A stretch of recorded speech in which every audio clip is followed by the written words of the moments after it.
High বন্ধুরা, আপনারা সবাই কেমন আছেন? আশা করি আপনারা সবাই সুস্থ আছেন, ভালো আছেন।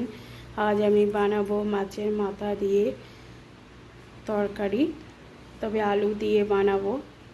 এর আগে আমি বানিয়েছিলাম চাল দিয়ে। আজ আমি বানাবো আলু দিয়ে। মাছটাকে ভালো করে ভেজে নিয়েছি। নিয়ে আমি তেল দিয়ে কড়াই থেকে শুকনো লঙ্কা জিরে ফোড়ন দিয়ে দিলাম আলুটাকে ভালো করে ভাজতে হবে। এইভাবে আমি নাড়াচাড়া করে নিচ্ছি। দেখুন, আলুটাকে একটু ভাজা ভাজা হয়ে আসলে দিয়ে দেব পেঁয়াজ, নুন, হলুদ,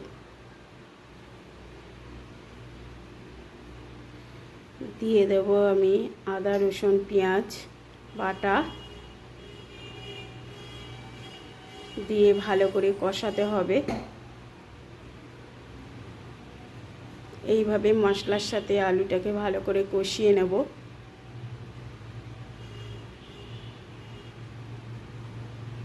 আমি জল দিয়ে একটু কষিয়ে আবার জল দিয়ে দেব।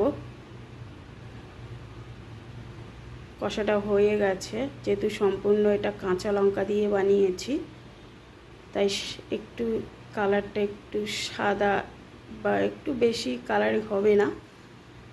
হালকা গরমের সময় মাছের মাথা খেতে আগেও মুড়ি ঘন্ট দিয়ে করা হয়েছিল, তাই আজ আলু দিয়ে বানাচ্ছি। আমার রান্নাটা হয়ে এসছে। গল্পে গল্পে মাছটাকে ছেড়ে দিয়েছি, দিয়ে আমি 30 মিনিট রান্না হতে দিয়েছি। দিয়ে দিলাম উপর থেকে গরম মশলা, দিয়ে আমি নাড়াচাড়া করে 2-4টে আলু ভেঙে দেব। দিয়ে আমি একটু গ্রেভিটাকে ঘন হয়ে আসলে নামিয়ে নেব। দেখুন হয়ে গেছে। কেমন হয়েছে বন্ধুরা কমেন্ট করে জানাবেন।